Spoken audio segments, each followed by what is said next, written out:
Nós chegamos, deputado, a essa situação do crime organizado, em muitos casos, ser mais organizado que a própria polícia. Não, perfeitamente. Hoje nós temos um Estado paralelo, né, que domina territórios brasileiros. E, inclusive, a minha proposta, e até a proposta do meu grupo, do Partido Missão, do Movimento Brasil Livre, é que haja literalmente uma declaração de guerra a essas facções criminosas e que elas sejam tratadas como inimigos estrangeiros invasores do território nacional. Que o membro de uma facção criminosa, do PCC, do Comando Vermelho, não tenha os mesmos direitos, inclusive as mesmas garantias do processo penal, que um cidadão comum. Né? Isso chama-se direito penal do inimigo, né? Que é uma doutrina alemã em que você analisa o crime não apenas pelo fato, mas sistematicamente, né?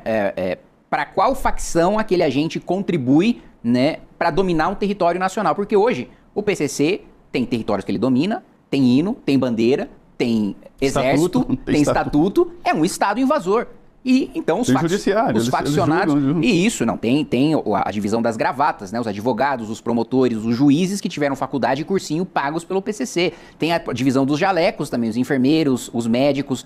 E mais recentemente o Ministério Público de São Paulo descobriu a divisão das reivindicações, que são as ONGs e as produtoras de audiovisual que buscam fazer propaganda contra policiais, promotores e juízes que enfrentam um crime e...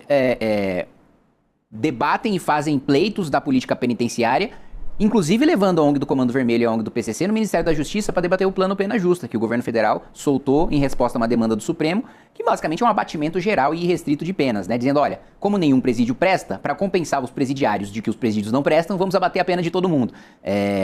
Que é uma coisa bizarra. Isso sem falar no fato da polícia ter que fazer o retrabalho e várias vezes prender o mesmo criminoso, porque ele não fica pegando em flagrante. Nós aprovamos um projeto de minha autoria no ano passado, para que no primeiro flagrante de crime com violência ou grave ameaça, ou cometido por um faccionado ou miliciano, ele responda preso preventivamente. Que ele perca o direito de responder em liberdade, porque ele foi pego em flagrante, então não há dúvida de que ele cometeu aquele crime, e o crime é grave. Né? Não tem que ficar solto para ir a partir do 9º, do 10º crime, ele ser solto. Né? Uma das coisas que mais incentivam o crime é justamente a percepção de impunidade.